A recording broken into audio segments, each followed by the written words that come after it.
Hello दोस्तों, स्वागत है आपका श्री गुरु एकेडमी में। मैं मनु वर्मा आपका शुक्रिया हार्दिक अभिनंदन करता हूं। दोस्तों, आज मैं आपके लिए बहुत ही इम्पोर्टेंट टॉपिक कराने वाला हूं, जो है सिगमंड फ्राइड का सिद्धांत, यानी कि मनोविश्लेषणवादी संप्रदाय या फिर मनोविश्लेषणवाद सिद्धांत। तो दोस्तों, ये बहुत ही इम्पोर्टेंट टॉपिक है सीटेट के लिए। तो दोस्तों, स्टार्ट करते हैं। लेकिन स्टार्ट करने से पहले अगर आप चैनल पे पहली बार वीडियो देख रहे हैं तो चैनल को सब्सक्राइब कर लीजिए और बेल आइकन इस टाइप से आपको दिख रहा होगा, उसको ज़रूर प्रेस कर लीजिए। उससे क्या होगा कि आपको नोटिफिकेशन प्राप्त होता रहेगा। ठीक है दोस्तों, तो चलिए स्टार्ट करते हैं। दोस्तों, आज थोड़ा सा आपको वॉल्यूम में थोड़ा फ़र्क नज़र आ रहा होगा। थोड़ी आज तबीयत ठीक नहीं है, इसीलिए फिर भी मैं आपको आज कराता हूँ, आप टेंशन ना लें। हाँ, आपकी मतलब शिक्षा में कभी भी कोई कमी नहीं आएगी, हमारी तबीयत ठीक हो या ना हो, पर आपके लिए पूरी कोशिश करेंगे। ठीक है दोस्तों, तो पहली अगर हम बात करते हैं तो कि सिगमंड फ्राइड का जो सिद्धांत था उसका नाम क्या था दोस्तों, तो आप कहोगे मनोविश्लेषणवाद का सिद्धांत। क्या नाम था?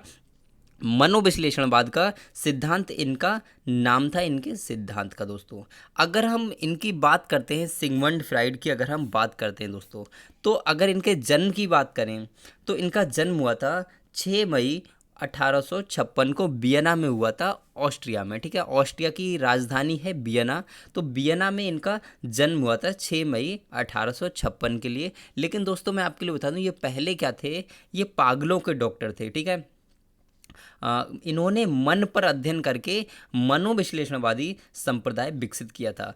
इन्होंने मन पर अध्ययन करके मनोविश्लेषणवादी संप्रदाय विकसित किया। तो दोस्तों, अगर सिद्धांत आ जाए मनोविश्लेषणवाद, तब भी आप सिगमंड फ्राइड को ही टिक करेंगे। ठीक है, लेकिन मनोविश्लेषण संप्रदाय आ जाए तब भी आप इन्हीं को टिक करेंगे। अब दोस्तों, ये चीज़ मैंने आपको अभी बताई थी कि ये पहले क्या थे?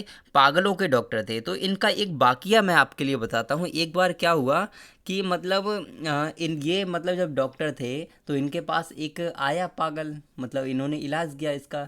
तो इन्होंने उससे पूछा कि तुम पागल कैसे हुए। मतलब इनका जो क्वेश्चन था वो ये था उससे कि तुम पागल कैसे हुए, क्यों हो तुम पागल। तो उसका मतलब उसका जो जवाब था वो क्या था पता है दोस्तों? उसने कहा कि मैं पागल नहीं हूँ, मेरा थोड़ा दिमाग खराब है। मेरा क्या है? दिमाग खराब है, पागल नहीं हूँ, ये उसने कहा था। तो ये इनका वाकया बहुत ही फेमस है, तो इसको भी आप थोड़ा सा ध्यान रखिए। इससे क्या होता है, थोड़ा सा मतलब क्या होता है कि मतलब थोड़ा सा इंटरेस्ट बढ़ता है इन चीज़ों से। अगर हम बात करें कि पहली बार इन्होंने मूल प्रवृत्तियों को मानव व्यवहार का निर्धारक तत्व माना था। दोस्तों, क्वेश्चन यहाँ से ये बनता है कि ये निवासी कहाँ के थे, तो आप कहोगे ऑस्ट्रिया, यानी कि वियना। वियना क्या थी? ऑस्ट्रिया की राजधानी। ठीक है, तो ध्यान रखोगे इन सारी चीज़ों को। ये पहले डॉक्टर किसके थे? तो पागलों के थे। ठीक है, अगर हम बात करते हैं तो इन्होंने सबसे पहली बार जो मूल प्रवृत्तियां थीं उनको मानव व्यवहार का निर्धारक तत्व किसने माना? तो आप कहोगे सिगमंड फ्राइड जी ने माना था दोस्तों। ठीक है, और दोस्तों हम बात करते हैं यहाँ पर इन्होंने इनका जो मेन जो सिद्धांत है ना, वो क्या है? मन के कुछ तत्व इन्होंने बताए हैं, कुछ भाग बताए हैं। वहाँ से क्वेश्चन हर बार पूछा जाता है और 100% दोस्तों पूछा ही जाता है। तो इन्होंने, मैं आपको बता दूं कि इन्होंने मन के 3 भाग बताए थे। कितने? तो 3 भाग बताए थे। कौन कौन से? चेतन मन, अचेतन मन और अर्धचेतन मन। तो सबसे पहले अगर हम बात करें चेतन मन की, कौन सा दोस्तों?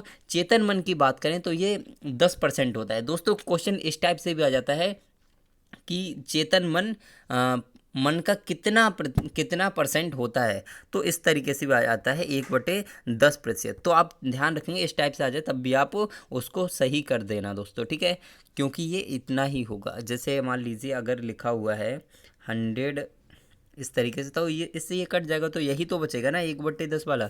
तो आप इसको थोड़ा सा ध्यान रखिए, दोनों टाइप से क्वेश्चन आ जाता है, इसलिए मैंने आपको बता दिया। अगर हम बात करें तो ये जो चेतन मन है ना, तो ये अर्जित होता है। अर्जित होने का मतलब ये है कि ये जन्मजात नहीं होता। मतलब हमारा जो जन्म होता है उस समय ये हमारे पास नहीं होता। हम जैसे जैसे बड़े होते जाते हैं, चीज़ों को सीखते जाते हैं, वैसे वैसे हमारा चीज़ों में इंटरेस्ट बढ़ता जाता है। तो इस प्रकार ये क्या होता है, हम इसको अर्जित करते जाते हैं। इसमें क्या होता है, नैतिक मूल्यों का भंडार। नैतिक, हमारे जो नैतिक मूल्य हैं, हमारे जो अच्छे मूल्य हैं, लोगों से बात करने की जो आदर्श हैं हमारे, वो सब क्या हैं, इसी में आते हैं चेतन मन में। आदर्शवादी मन, इसे आदर्शवादी मन भी कहा जाता है। जो चेतन मन है उसे आदर्शवादी मन भी कहा जाता है और मस्तिष्क की जागृत अवस्था भी कहा जाता है, क्योंकि इसमें जो है सारे काम क्या है, बहुत ही अच्छे तरीके से संचालित होते हैं। तो इसलिए इसको आदर्शवादी मन और मस्तिष्क की जागृत अवस्था भी कहा जाता है। यहाँ से क्वेश्चन बहुत आता है दोस्तों, तो इसको आप ध्यान रखिए। ठीक है दोस्तों। दोस्तों आपको थोड़ा सा आवाज़ बहुत ज़्यादा डिफरेंस तो नहीं लग रही? अगर डिफरेंट लग रही हो तो आप कमेंट करके बता दीजिए दोस्तों, क्योंकि आज थोड़ा नहीं, तबीयत बहुत ज़्यादा ख़राब है, फिर भी मैं आपके लिए पूरी मेहनत करूँगा दोस्तों। ठीक है, तो अगर हम बात करते हैं, सेकंड हमारा है अर्धचेतन मन। कौन सा दोस्तों? अर्धचेतन मन। सबसे पहले चेतन मन को पढ़ा हमने, फिर अर्धचेतन की अगर हम बात करते हैं तो अर्धचेतन, तो चेतन व अचेतन मन के मध्य की अवस्था जो होती है उसे ही हम अर्धचेतन मन कहते हैं। इसको आप ध्यान रखिए दोस्तों। ठीक है, अगर हम बात करते हैं कि यह भी अर्जित मन ही होता है, ध्यान रखेंगे, जो चेतन मन होता है वो भी अर्जित मन होता है, और जो अर्धचेतन मन होता है वो भी क्या होता है, एकदम से अर्जित मन ही होता है। मतलब इसे भी अर्जित किया जाता है, जैसे मैंने आपको अभी बताया था। ठीक है, तथा विद्यार्थियों के लिए सबसे महत्वपूर्ण मन भी अर्धचेतन मन होता है। क्वेश्चन यहीं से बनता है दोस्तों कि विद्यार्थियों के लिए सबसे महत्वपूर्ण मन कौन सा होता है, तो आप कहोगे अर्धचेतन मन। कौन सा दोस्तों? अर्धचेतन मन सबसे महत्वपूर्ण होता है विद्यार्थियों के लिए। अब दोस्तों नेक्स्ट हम चलते हैं अचेतन मन पर। कौन सा? अचेतन मन। तो जब हम अचेतन मन की बात करते हैं, देखिए दोस्तों, सबसे पहले चेतन और अचेतन इन दोनों को समझिए। चेतन कितना था, तो आप कहोगे 10% था। अचेतन कितना है? 90% है। तो अच्छा, चेतन 10% था, अचेतन 90% है, तो आप कहोगे मतलब जो हमारा अर्धचेतन मन है उसका कोई परसेंटेज तो है ही नहीं। तो दोस्तों वो मिलकर किससे बना, तो इन्हीं दोनों से तो मिलकर बना है, इसीलिए उसको अलग से डिफाइन नहीं किया गया है। इसको आप ध्यान रखिए। तो अगर हम अचेतन मन की बात करते हैं तो यह मन जन्मजात होता है। मतलब हमारा जब जन्म होता है तभी से हमारे माइंड के अंदर कुछ चीज़ें होती हैं, ये क्या होता है, जन्मजात मन होता है अचेतन मन।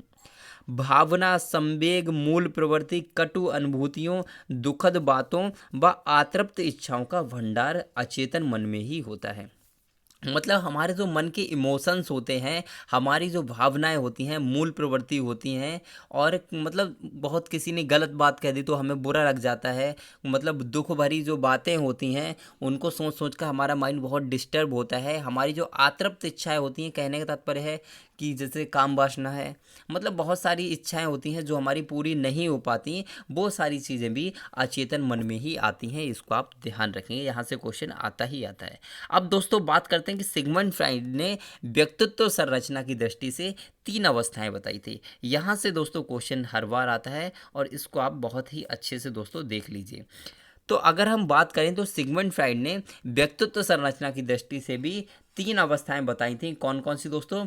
इड, ईगो और सुपर ईगो। इड, ईगो और सुपर ईगो, तो इसको भी आप ध्यान रखिए। तो अगर हम दोस्तों बात करते हैं इड, इड को हिंदी में क्या कहते हैं, तो इदम कहते हैं दोस्तों। क्या कहते हैं? इदम कहते हैं। और ईगो को क्या कहते हैं? अहम। क्या कहते हैं? अहम। और सुपर ईगो को क्या कहते हैं? पराअहम। ठीक है, ध्यान रखेंगे, दोनों के लिए हिंदी इंग्लिश दोनों में आ जाता है क्वेश्चन, इसीलिए आपको दोनों को याद रखना पड़ेगा। तो अगर हम बात करते हैं इड, इड या फिर इदम की बात करते हैं तो इसे सुखवादी सिद्धांत भी कहते हैं। क्या कहते हैं दोस्तों? सुखवादी सिद्धांत। यानी कि सुख वाली जितनी भी चीज़ें होती हैं, हमें किसी भी चीज़ को प्रशंसा होती है। हमारे पास मान लीजिए मोबाइल फ़ोन है या फिर हम नया मोबाइल फ़ोन लेकर आए तो उसमें क्या हुआ, हमें थोड़ी सी प्रसन्नता हुई, तो ये सारी चीज़ें भी सुखवादी सिद्धांत में आती हैं। नेक्स्ट, अनैतिक व अपराधी इच्छाओं का भंडार।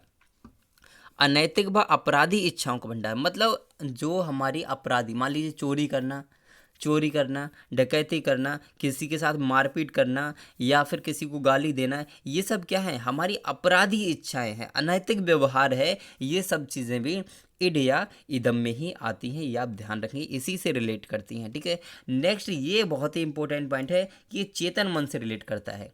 जो इड है, इड या फिर इदम जो होता है वो चेतन मन से रिलेट करता है। इस चीज़ को आप ध्यान रखिए। ठीक है दोस्तों, नेक्स्ट हम बात करते हैं ईगो। ईगो की बात करते हैं दोस्तों। ईगो, आपने ईगो तो आपने बहुत सुना होगा, लेकिन आप यहाँ पर मनोविज्ञान का ईगो सुनिए, ठीक है। तो ईगो की अगर हम बात करते हैं तो हिंदी में कहते हैं इसे अहम, ठीक है। तो चेतन मन से संबंधित होता है। ये कौन सा होता है? यह भी आपका चेतन मन से संबंधित होता है। यह इड व सुपर ईगो के बीच संतुलन का कार्य करता है। जैसे हमारा अर्ध, यहाँ पे दोस्तों अर्धचेतन आएगा। क्या आएगा दोस्तों? अर्धचेतन, अर्धचेतन आएगा दोस्तों, ठीक है। तो अगर हम इसकी बात करते हैं दोस्तों, तो यह इड व सुपर ईगो के बीच संतुलन का कार्य करता है। जिस प्रकार से चेतन और अचेतन मन के बीच अर्धचेतन मन कार्य करता था, ठीक सेम उसी प्रकार से अहम जो होता है वो इड और सुपर ईगो के बीच में संतुलन का कार्य करता है। ये आप ध्यान रखेंगे। और ये क्या होता है? संयोजन की अवस्था है। क्या होता है? संयोजन की अवस्था है। जब भी हमारे मन में कभी कोई गलत ख्याल आता है तो क्या होता है, हमें जो कंट्रोल करता है ना, वो क्या होता है? अहम होता है, ईगो होता है, या फिर अर्धचेतन मन होता है। वो अपनी तरफ आकर्षित कर लेता है और सारी चीज़ों को कंट्रोल करने की कोशिश करता है। कौन? अर्धचेतन मन या फिर अहम, ठीक है। इसको आप ध्यान रखेंगे। नेक्स्ट, वास्तविक सिद्धांत व्यक्तित्व का कार्यपालक है। इसमें बताया गया कि जो ईगो का वास्तविक सिद्धांत है वो क्या है कि व्यक्तित्व का कार्यपालक है। इस चीज को भी आप ध्यान रखेंगे, ये बहुत इंपॉर्टेंट पॉइंट है। नेक्स्ट, यहां से क्वेश्चन दोस्तों 100% बनता है कि सुपर ईगो क्या है। तो यह एक आदर्शवादी सिद्धांत है, यानी कि हमारी जो अच्छी आदतें हैं वो सब किस में आती हैं? सुपर ईगो में आती हैं। और एक चीज और, आध्यात्मिकता की ओर रुझान भी सुपर ईगो में ही होता है। और इसे क्या कहते हैं दोस्तों? अचेतन मन। इसे अचेतन मन भी कहते हैं। ध्यान रखेंगे कि आध्यात्मिकता की ओर रुझान किस में होता है, तो आप कहोगे सुपर ईगो में ही होता है। नेक्स्ट, नैतिक व आदर्शवादी विचार। ये दोनों यहाँ से आप क्वेश्चन 100% बनता है। आप इनको ध्यान रखिए कि नैतिक व आदर्शवादी विचार और आध्यात्मिकता की ओर रुझान जो है वो आपका सुपर ईगो में होता है। नेक्स्ट है कि आदर्श की अधिकता व्यक्ति को असमायोजित कर सकती है।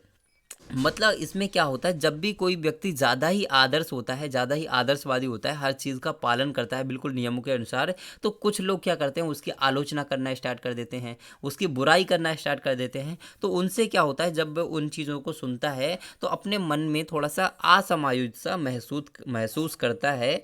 तो ये चीज़ भी आप सुपर ईगो के अंतर्गत ही आती है, इसको आप ध्यान रखें। यहाँ से क्वेश्चन दोस्तों सीटेट में बहुत बनता है कि ऑडिपस क्या होता है और इलेक्ट्रा ग्रंथि क्या होती है। इसको ट्रिक के माध्यम से बताऊंगा दोस्तों मैं। किसके माध्यम से?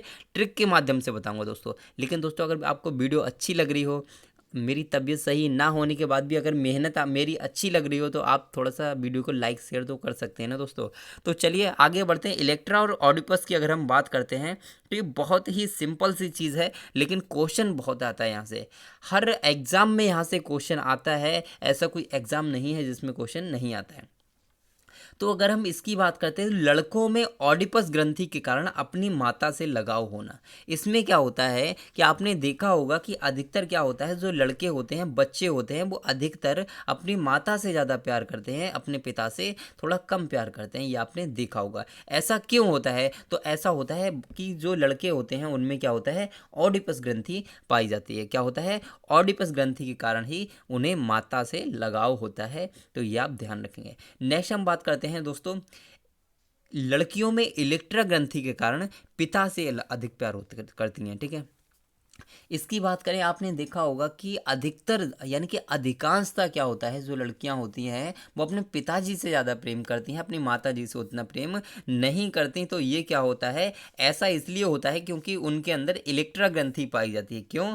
क्योंकि उनके अंदर इलेक्ट्रा ग्रंथि पाई जाती है, इस कारण से ऐसा होता है। अब इनकी ट्रिक कैसे दोस्तों याद कर सकते हैं? अब इलेक्ट्रा क्या हो दोस्तों? इलेक्ट्रा। अब इलेक्ट्रा की अगर हम बात करें तो यानी कि आप देख सकते हो यहाँ पे क्या रहा है, ई, यानी कौन सी ई? छोटी ई। कौन सी?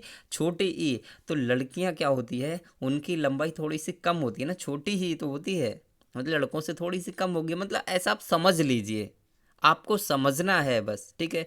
ज़्यादा दिमाग नहीं लगाना है, बस किसी भी तरीके से। मैं ये नहीं कहता कि आप इस तरीके से समझिए, लेकिन किसी भी तरीके से समझिए, आपके समझ में आना चाहिए, बस यही मैं चाहता हूँ। अब दोस्तों यहाँ से भी क्वेश्चन एक आता है कई बार कई मर्तबा क्वेश्चन आ चुका है यहाँ से कि समोह या फिर निर्सिजिज्म क्या होता है। अब दोस्तों समोह अगर आ जाए तो आप समझ जाते हो कि एक बार के लिए समझ सकते हो, लेकिन अगर निर्सिजिज्म आ जाए तो आप कंफ्यूज हो जाते हो कि ये क्या है। दोस्तों निर्सिजिज्म क्या है, तो अगर हम इसकी बात करें तो इसको देख लीजिए। यहाँ से क्वेश्चन आता है दोस्तों कि अपने आप से प्यार करने वाला या फिर जो अपने में ही मस्त रहता है उसे ही क्या कहते हैं, निर्सिजिज्म व्यक्ति कहते हैं। क्या होता है, जो आपने देखा हो कई लोग मतलब सेल्फिश होते हैं, सिर्फ अपने आप से मतलब रखते हैं, अपने आप में ही मतलब खोए खोए रहते हैं और किसी से भी कोई मतलब नहीं, तो ऐसे व्यक्तियों को क्या कहा जाता है कि इसे अपने आप से स्वमोह है, यानी कि अपने आप से बहुत मोह है, लगाव है,